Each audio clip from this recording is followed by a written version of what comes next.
à toutes et tous, c'est Maureen, j'espère que vous allez bien. Aujourd'hui nous sommes le 17 août et je vais vous parler de mes lectures du mois de mai. Vous le savez sans doute, depuis plusieurs années maintenant, le mois de mai c'est le mois de la fantaisie et cette année n'a pas fait exception. Comme l'année dernière, je vous avais proposé de choisir les livres que je devais lire pendant ce mois de la fantaisie. J'avais constitué une petite pile dans laquelle vous avez pu piocher 3 livres que vous souhaitiez absolument que je lise. Et donc pour ce mois de mai 2020, vous avez sélectionné L'Assassin Royal, le tome 4, le tome 2 de la trilogie des elfes, et enfin, la musique du silence. Aujourd'hui, vous allez découvrir si j'ai réussi ou pas à lire les 3 livres que vous aviez choisis. Cette année, un nouveau challenge est apparu. Il a été créé par Ninon, des lectures d'Opaline. Il s'agit du loup-garou littéraire. C'était un challenge qui se déroulait du 15 mai au 30 juin. Donc aujourd'hui, je vous le cite très rapidement, mais je ferai vraiment un bilan dans ma prochaine vidéo avis lecture, puisque la prochaine vidéo du genre sera consacrée à mes lectures du mois de juin. Mais revenons au premier jour du mois de mai. J'ai commencé le mois de mai en terminant le premier tome de La Lyre et le glaive de Christian Léourier. Je vous en ai déjà parlé, je vous mets le lien en description de la vidéo et également en haut vous pouvez cliquer si ça vous intéresse. J'ai donc enchaîné avec un graphique qui est une suite de séries, le tome 3 de Lock and Key. Tome 3 qui s'appelle La couronne des ombres, c'est toujours de Joe Hill et illustré par Gabriel Rodriguez aux éditions Milady. Pour un résumé un petit peu général de l'intrigue, ou en tout cas du premier tome, je vous invite à aller voir ma vidéo avis lecture de la dernière fois. On va découvrir de plus en plus de nouvelles clés dans ce manoir et le grand méchant de l'histoire va être de plus en plus présent et de plus en plus proche de la famille Locke. On a également pas mal de révélations qui ont un lien avec le passé de la famille Locke et notamment avec le père qui a été assassiné dans le premier tome. Là c'est pas un spoil puisque c'est vraiment le début du tout premier tome, le père qui est assassiné par un adolescent dérangé. Et en fait on se rend compte que ce meurtre n'est pas anodin, qu'il a un lien avec le passé du père et on va en découvrir un petit peu plus dans ce 3e opus. Il y a quelques scènes qui sont vraiment très marquantes dans ce tome là. Je me souviens surtout de ces scènes qui se déroule dans une grotte qui est immergée. Je pense que c'est un cauchemar pour moi, donc c'est vraiment quelque chose qui me marque beaucoup. Et également toutes les scènes qui ont un rapport avec une nouvelle clé qui est découverte dans ce tome 3, qui est la clé des soins, et qui ouvre une sorte de petit placard dans lequel vous mettez des choses qui sont cassées, et quand vous réouvrez le placard ensuite, les choses sont réparées. Donc il y a tout un passage là-dessus qui est hyper triste, je ne vous en dis pas plus, vous pouvez peut-être deviner de quoi il s'agit, mais voilà, c'est un passage qui m'a vraiment beaucoup marqué. Dans l'ensemble, c'est un tome qui m'a beaucoup plu, comme les 2 premiers. On s'attache de plus en plus aux personnages, c'était déjà le cas dans les 2 premiers volumes, mais là c'est de plus en plus. On a de plus en plus peur pour eux et vraiment on a hâte de lire la suite. J'ai d'ores et déjà lu le tome 4, mais je vous en parle le mois prochain. J'ai ensuite lu un titre très jeunesse puisqu'il s'agit de Nos vies en l'air de Manon Fargeton aux éditions Rajo. C'est un très court roman qui fait moins de 200 pages mais franchement on n'a pas besoin de plus pour vivre de très belles et très fortes émotions. Dans les premiers chapitres on rencontre 2 adolescents qui se retrouvent le même soir sur le même toit avec le même objectif, en finir avec la vie. Elle s'appelle Mina et lui il s'appelle Océan. Ils ne se connaissent pas du tout, a priori ils n'ont absolument rien en commun, sauf cet objectif malheureux qui est de se suicider. Évidemment ils n'avaient pas envisagé de trouver quelqu'un d'autre sur le toit qu'ils avaient choisi pour passer à l'acte, donc ça va un petit peu les retarder. Ils vont discuter et ils vont prendre la décision de passer la nuit ensemble et d'attendre le matin pour prendre leur décision définitive. Les 2 adolescents vont vivre une nuit complètement folle dans les rues de Paris. Ils vont se lancer tour à tour des défis, ils vont dépasser leurs limites, ils vont aller assez loin quand même, limite se brûler les ailes de temps en temps, mais en fait ils ont plus rien à perdre, donc ils vivent à fond cette dernière nuit. En tant que trentenaire, j'ai trouvé que certaines actions, certaines situations étaient vraiment inconsidérée, inconsciente. Mais bon voilà, je n'ai plus 15-16 ans, j'ai le double, un peu plus de l'âge des héros, donc forcément ça me semble assez extrême comme décision, comme situation. Mais je suis bien consciente que quand on est ado, on vit tout avec énormément d'intensité et je suis persuadée que c'est un texte qui plaira à des lecteurs du même âge de 15-16 ans, voire même un petit peu plus jeunes. Mina et Océan sont deux adolescents qui sont assez touchants. Au fil des chapitres, on va découvrir des sortes de passages flashback dans lesquels on va découvrir leur passé et pourquoi ils en sont arrivés là, quel a été leur cheminement pour en arriver à cette décision assez radicale, cette envie de se suicider. Il y a donc des thématiques qui sont assez actuelles et qui parleront aux adolescents, le harcèlement scolaire, la dépression, le deuil, voilà, ce genre de thématiques. De toute façon, je trouve que c'est un très gros point fort de Manon Fargeton, c'est qu'elle a un style et des intrigues quand elle s'adresse à un public adolescent qui est très juste, très authentique. Il n'y a pas de fioritures, mais c'est percutant, ça touche vraiment, je pense, le lectorat adolescent. Ce sont de véritables cris du cœur. On retourne du côté des graphiques avec un titre que je ne peux pas vous montrer puisque je l'avais emprunté au travail. Il s'agit du 3e tome de l'histoire dessinée de la France. 3e tome sous-titré Pax Romana, d'Auguste à Attila. J'ai ma petite feuille de pompe puisque forcément je ne me souviens de rien. C'est écrit et illustré par Blaise Pichon et Jeff Pourquier et c'est toujours aux éditions de la Découverte. Le principe est le même que les 2 volumes précédents que je vous ai déjà présentés dans des vidéos précédentes. Il s'agit de bandes dessinées documentées, de bandes dessinées historiques qui allient à chaque fois un illustrateur et un historien différents sur des périodes historiques de la France différentes. On découvre que contrairement aux clichés qu'on peut avoir sur cette période, c'est-à-dire ces irréductibles Gaulois qui résistent à l'envahisseur, et bien en fait la plupart des Gaulois avaient pas mal intégré la culture romaine, ils s'étaient romanisés dans leur quotidien, ça s'était fait tout en douceur et ça passait plutôt bien. Le seul petit point, un petit peu de friction, enfin surtout de friction en ces temps-là, c'était surtout du côté de la religion, puisque c'est à ce moment-là que sont apparus les premiers chrétiens, notamment les martyrs chrétiens, qui ont petit à petit pris le pas sur les anciennes traditions plutôt païennes, et notamment sur les anciennes divinités gauloises. On va d'ailleurs en découvrir quelques-unes dans ce 3e tome, puisque ce sont ces anciennes divinités gauloises qui vont nous raconter le quotidien de ces Gaules romanisés. On va donc notamment suivre Epona et Taranis, pour ne citer que. C'est, je trouve, moins drôle que le tout premier opus, qui pour le moment a vraiment ma préférence. J'avais trouvé que c'était excellent.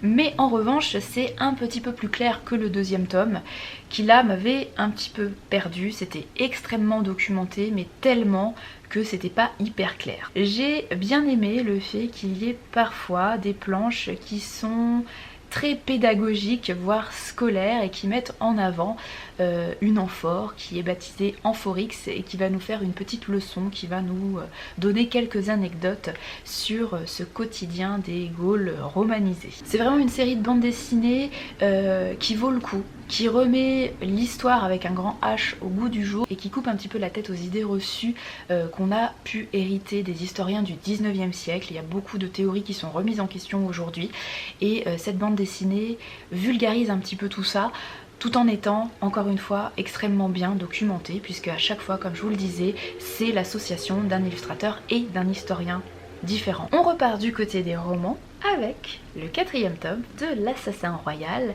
4e tome qui s'appelle Le Poison de la Vengeance. Moi j'ai l'édition Françoisir, collection Piment. Si je dis 4e tome ici, il faut savoir qu'il y a eu plusieurs découpages et que ce découpage Françoisir français correspond aussi à un découpage chez J'ai lu, il me semble, mais ce n'est pas le découpage originel. En VO, ce sont des intégrales. Et en fait, ce 4e tome français correspond à la première partie de la 2e intégrale en VO.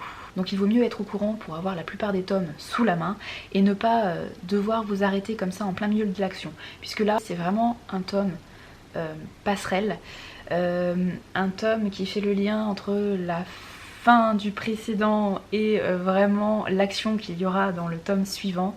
Là, il se passe des choses mais pas non plus grand chose, donc on a presque l'impression que c'est un petit peu lent, alors qu'en fait c'est juste le début d'une histoire un petit peu plus complète. Voilà, c'est pour ça qu'on a cette impression là dans ce découpage là. Je vous invite, si vous n'avez pas lu l'Assassin Royal, si vous avez envie de lire cette série, que je vous conseille vraiment très chaudement, de passer au livre suivant, puisque là je vais être obligée de spoiler sur ce qui s'est passé avant et je vais annoncer quelque chose d'assez gros, donc voilà, surtout aller un petit peu plus loin.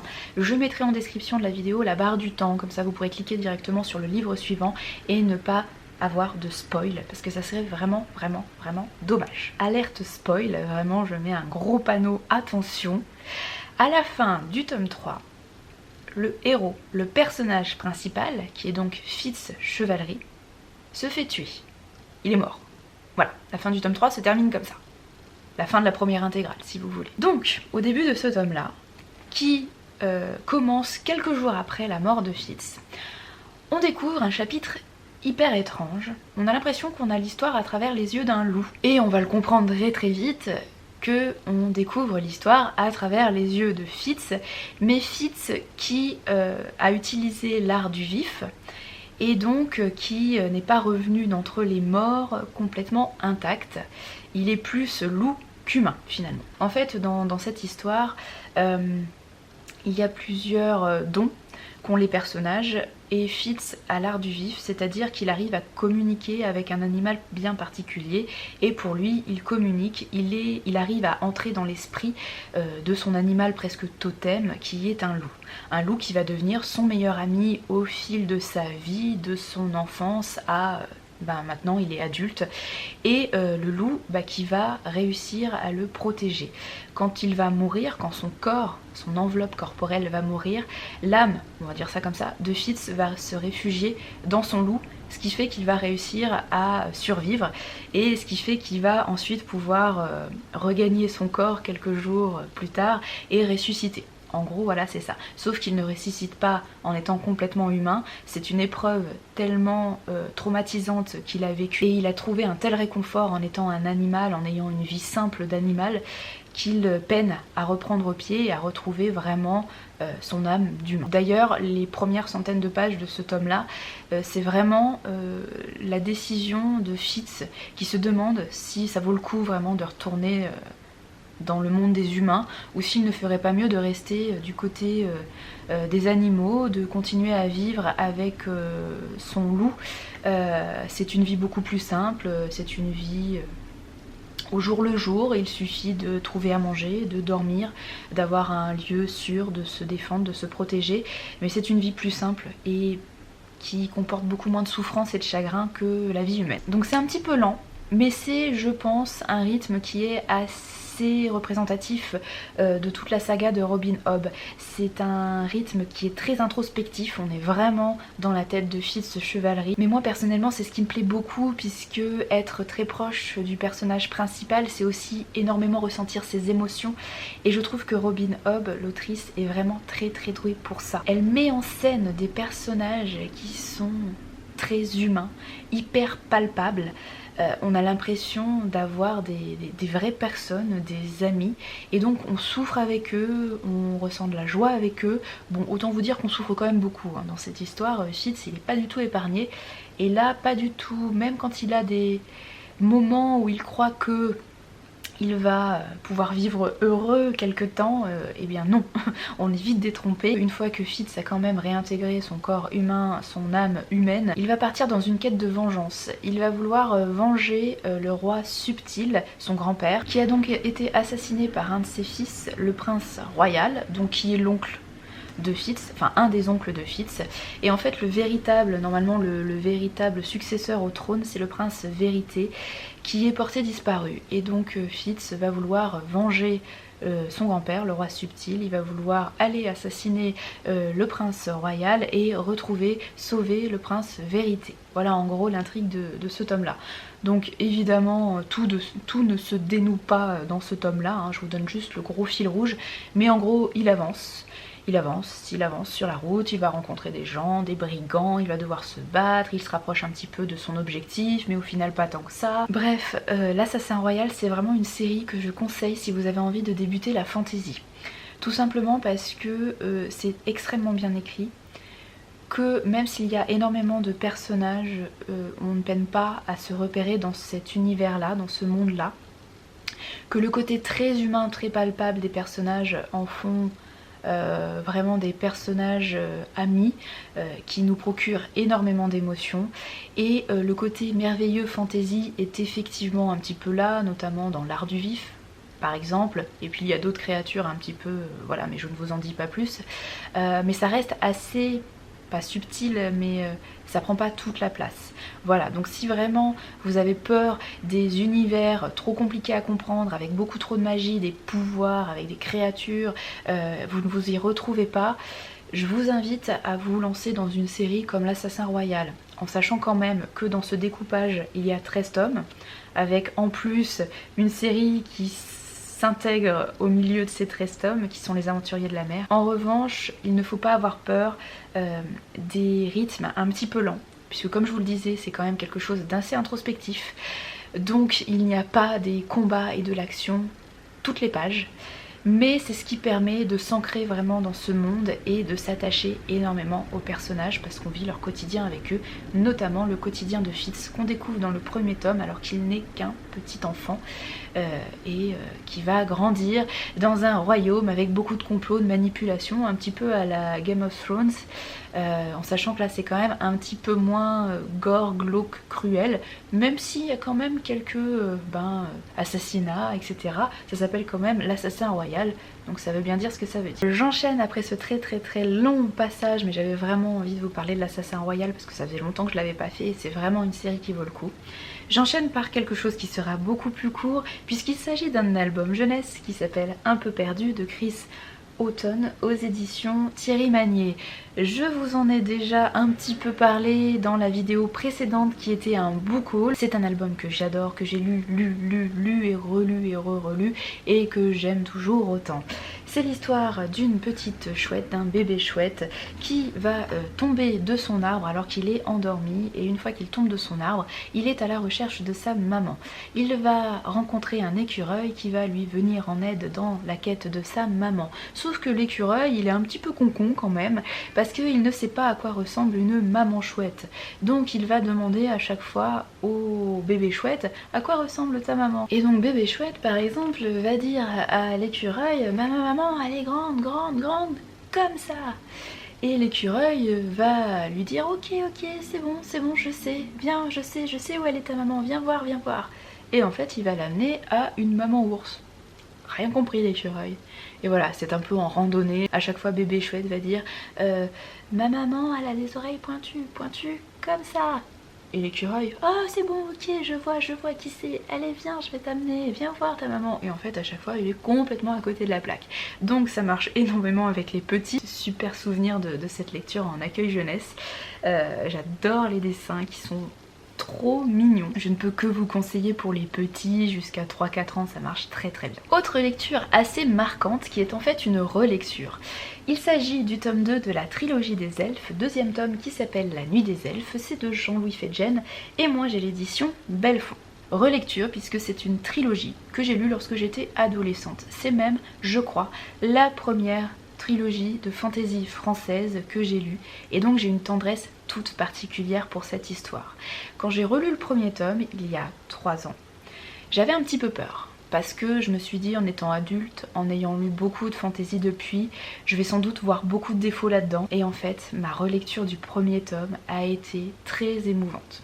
J'avais un petit peu peur de la relecture du deuxième tome. Cette relecture du deuxième tome a été tout aussi passionnante et passionnée que lors de ma première lecture et que lors de ma relecture du premier tome. Encore une fois, je risque de spoiler, donc si vous n'avez pas lu cette trilogie et que vous avez envie de la lire, là encore, je vous mets la barre de temps dans la description de la vidéo et vous pouvez directement aller à la présentation du livre suivant. Si vous avez envie d'en savoir plus sur cette trilogie, je vous invite à aller voir ma vidéo dans laquelle je vous présentais le premier tome.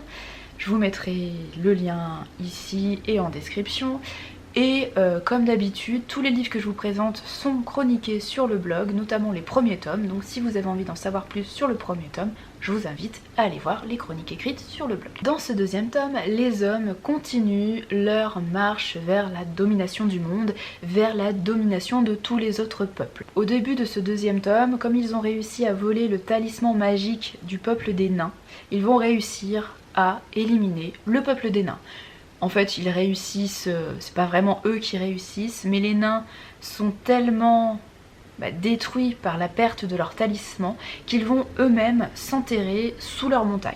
Donc le peuple des nains, c'est fini, anéanti. Il ne reste donc plus que le peuple des elfes pour tenter de contrer les hommes et de contrer notamment le duc Gorlois qui est à la tête de ces projets, de cette domination humaine. Au milieu de cette guerre de race, il y a un homme qui s'appelle Uther et deux femmes.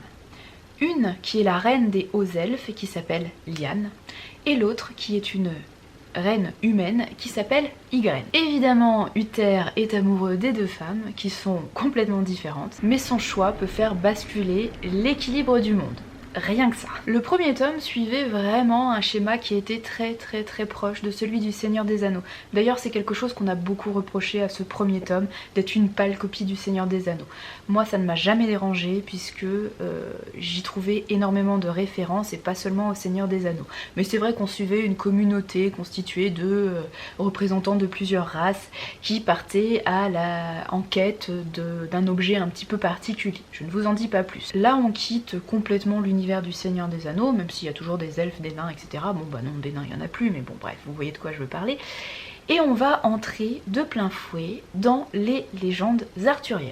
Je pense qu'avec les noms de Uther et Ygren, ou Ygerne, ça dépend les versions, vous aviez compris que nous allions aller du côté des légendes arthuriennes. Et pour moi c'est vraiment ça la force, l'originalité, l'intelligence de cette saga, c'est le fait de mêler hyper intelligemment des éléments très classiques de la fantasy, notamment la fantasy style Seigneur des Anneaux, mais aussi tout ce qui est mythologie irlandaise avec les talismans des Tuatha Dé Danann, donc vraiment de la mythologie irlandaise, et également, comme je vous le disais, tous les éléments du mythe, des mythes arthuriens. Et en fait, on se rend compte que ça fonctionne mais super bien, que c'est évident, et pourquoi personne n'y avait pensé avant. Alors c'est un tome qui est globalement beaucoup plus sanglant et beaucoup plus violent que le précédent. Comme je vous le disais, ça commence quand même sur le champ de bataille et sur l'anéantissement d'un peuple complet qui disparaît sous la montagne. Donc premier chapitre, c'est plutôt, ça donne le ton. Et en même temps, dans le deuxième chapitre, il y a aussi une pointe d'espoir. Espoir qui va plus ou moins perdurer pendant ce tome-là. Espoir qui est incarné par une nouvelle naissance d'un personnage qui va devenir un personnage clé des légendes arthuriennes. Je ne vous en dis pas plus. Ici c'est le tome, donc je vous le disais, de la guerre, sanglant, de l'affrontement des peuples, mais aussi de l'affrontement des anciennes traditions païennes qui sont représentées par Lyanne, la reine des elfes, versus les nouvelles traditions chrétiennes, la montée de cette nouvelle religion au Dieu unique qui là est incarnée par la figure de la reine Ygren qui est une figure chrétienne entre toutes. Dit comme ça peut paraître assez manichéen, mais en fait c'est pas du tout un monde noir et blanc, les personnages ne sont pas tout noirs, tout blancs. On se rend compte, et je trouve que c'est aussi une des belles choses de cette trilogie, une des forces de cet univers, c'est que tous les personnages ne sont pas tout noirs ou tout blancs, chacun a sa part d'ombre et de lumière, que ce soit chez les humains ou chez les elfes. On peut pas dire que les elfes sont vraiment des gentils de A à Z et que les humains sont vraiment les gros méchants qui veulent tout détruire. Non, c'est plus complexe que ça, et c'est ce qui donne un petit peu d'épaisseur, de relief et d'humanité finalement aux personnages, et ce qui fait qu'on est hyper ému par ce qui peut leur arriver. C'est une trilogie pour laquelle, comme je vous le disais, j'ai énormément de tendresse. Je trouve que c'est une trilogie qui est pleine de sensibilité, moi qui me parle énormément puisque ce sont des thématiques, des sujets qui m'inspirent, qui me parlent, qui me ressemblent. Ce sont des choses que j'aime lire, sur lesquelles j'aime réfléchir, avec lesquelles j'aime ressentir des choses. Donc voilà, c'est vraiment une trilogie qui fait carton plein chez moi.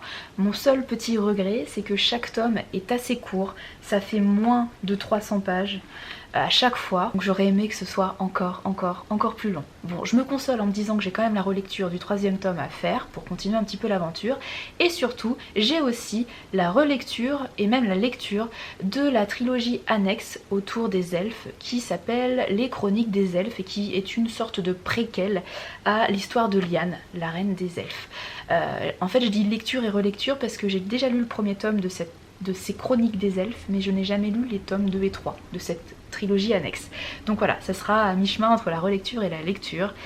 Et je me ferai un plaisir de me replonger là-dedans dès que possible. Enfin bon, je vais déjà commencer par la lecture du tome 3 à la fin de l'année, je l'espère. Et on retourne du côté d'un graphique que je ne peux pas vous montrer encore une fois puisqu'il s'agit d'un graphique que j'ai emprunté au travail. Il s'agit des Vermeils de Camille Jourdi, publié chez Actes Sud BD. C'est un roman graphique qui a eu un petit succès puisqu'il me semble qu'il a reçu une des pépites de Montreuil l'année dernière ou l'année d'avant. L'histoire est simple. C'est celle d'une petite fille qui s'appelle Jo, qui part en pique-nique avec sa famille recomposée et on comprend très vite que ça ne va pas très fort dans cette famille et qu'elle ne trouve pas sa place, qu'elle ne se sent pas bien. La petite fille va s'éloigner du pique-nique dans la forêt et elle va aller explorer un petit peu les alentours et elle va découvrir, entrer dans le monde des Vermeils. Comme vous vous en doutez, c'est un énorme clin d'œil à une histoire comme Alice au pays des merveilles, et pas les Vermeils. Mais bon, voilà, le clin d'œil est assez évident.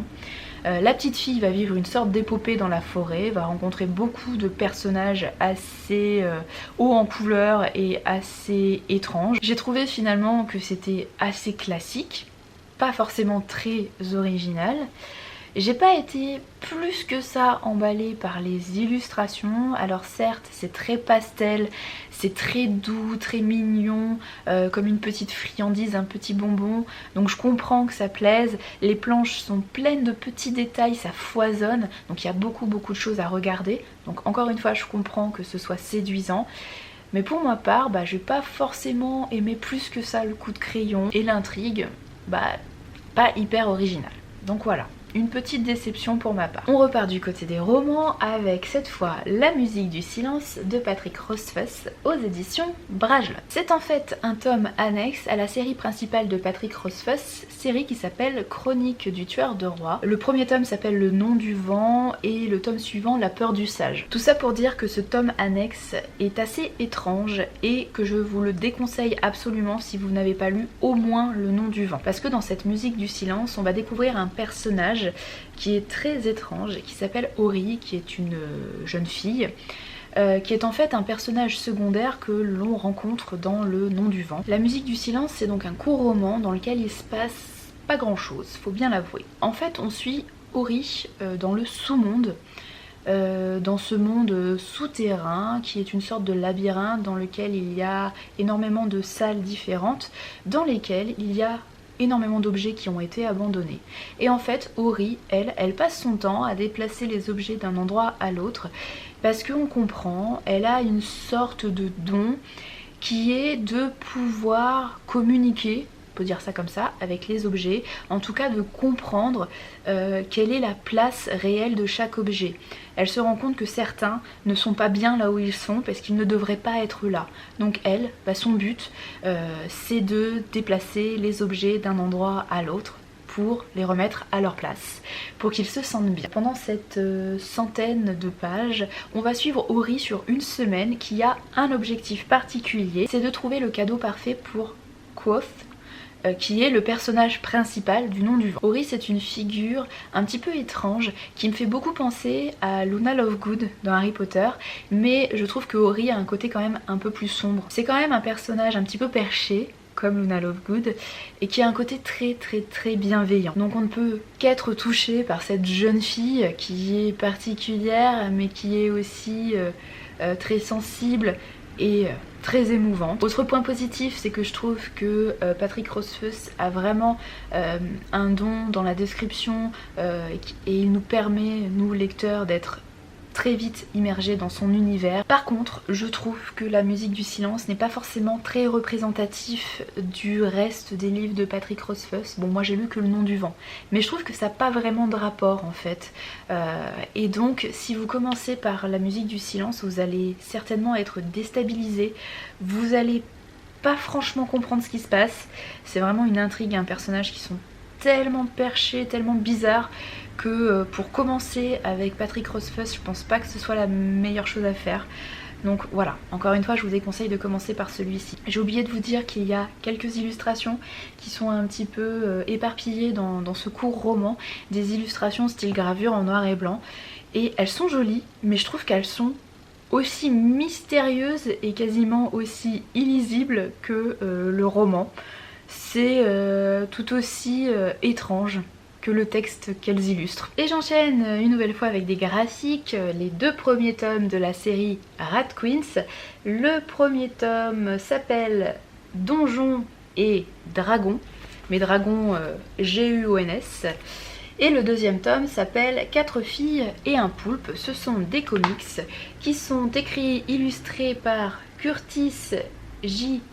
Wiebe et Rock Upchurch, et c'est publié en France chez Urban Comics. Dans cette histoire, on suit 4 figures féminines, 4 jeunes femmes que l'on voit sur la couverture, qui sont Anna, Dee, Betty, je crois, c'est ça, hein, oui, et Violette. Vous avez un lutin ou une lutine, une humaine mais qui est plutôt humaine prêtresse, donc qui a de grands pouvoirs, une semi-elfe et semi je ne sais plus quoi qui est mage, donc qui a aussi beaucoup de pouvoir, et une naine. Et ces 4 figures féminines forment un groupe de mercenaires qui sont là normalement, qui sont embauchés pour protéger une petite bourgade qui s'appelle Palisade. Sauf que ces 4 nanas sont complètement ingérables et que généralement elles font beaucoup plus de dégâts qu'elles n'en réparent. Donc en fait le maire de la ville n'en peut plus, il n'a même plus envie de leur confier des missions, il voudrait juste s'en débarrasser. Dans ce premier opus on va découvrir un petit peu les personnalités des 4 figures. Elles vont partir en quête, elles vont combattre des monstres, des méchants, et elles vont découvrir 1 ou 2 complots en même temps. C'est vraiment fait sur le modèle des jeux de rôle, et c'est humoristique un petit peu à la façon du donjon de Naheulbeuk, donc c'est assez drôle. Mais ce que je trouve le plus sympa dans cette série, en tout cas dans les 2 premiers opus que j'ai pu lire, c'est vraiment l'aspect féministe dans le traitement des personnages féminins qui sont vraiment 4 nanas complètement libérées des carcans habituels. Je ne vous en dis pas bien plus, mais en tout cas la parole est libérée, les dialogues sont hauts en couleur, les situations sont libérées également, notamment sexuellement. Bref, ça fait du bien quand même, hein. C'est vraiment une bouffée d'air frais. Autre gros point positif, c'est que je trouve les dessins magnifiques. C'est un des plus beaux comics que j'ai pu lire.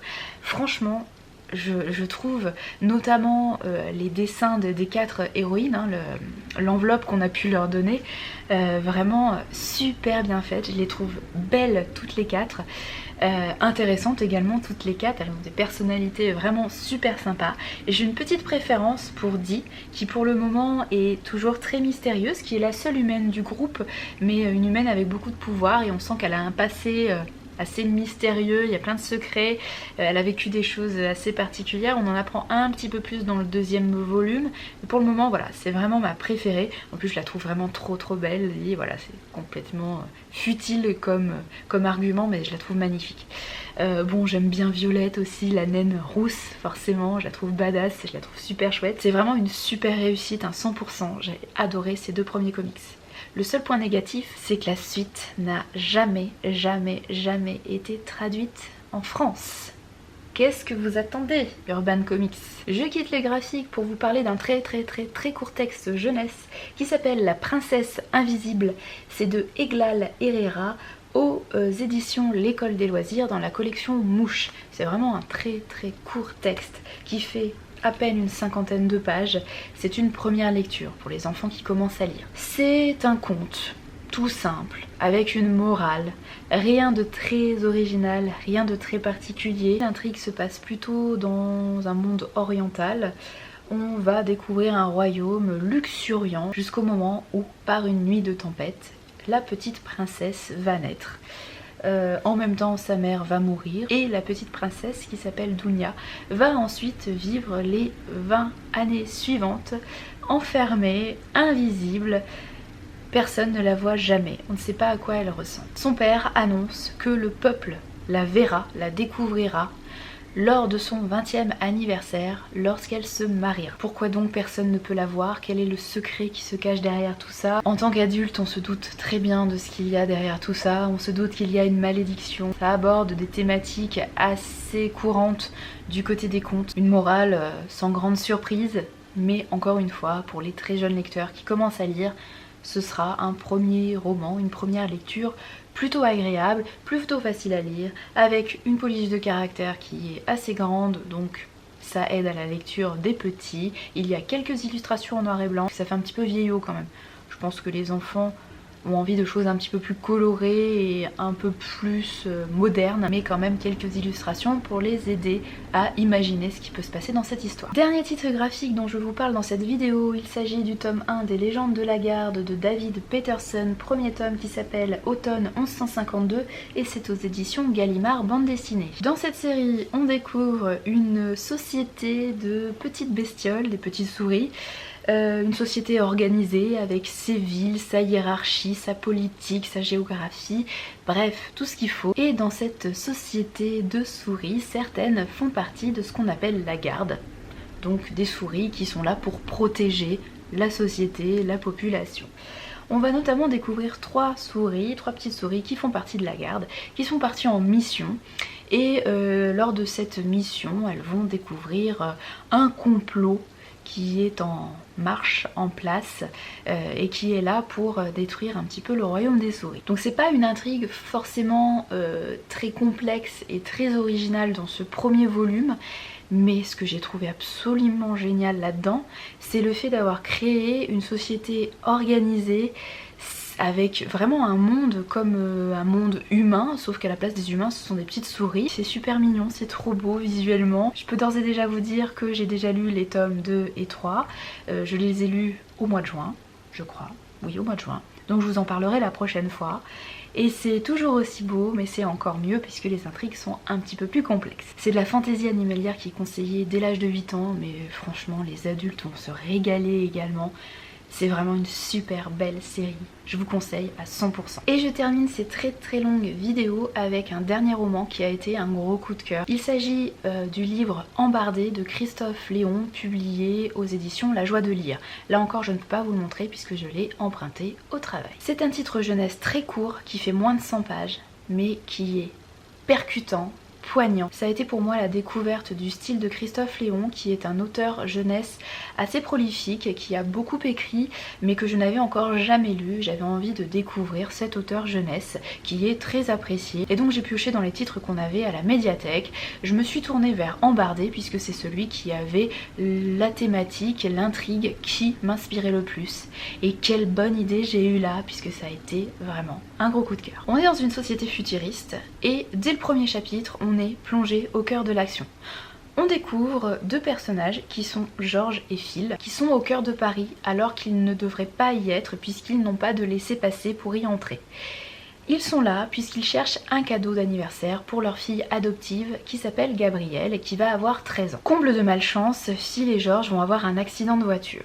Et quand ils vont sortir de la voiture, légèrement sonnés, légèrement accidentés, ils vont avoir des gestes qui vont être considérés comme suspects par les passants qui vont être là. Des gestes suspects puisque des gestes a priori trop tendres entre deux hommes. Donc les passants ne vont pas tarder à appeler la brigade de surveillance à les dénoncer.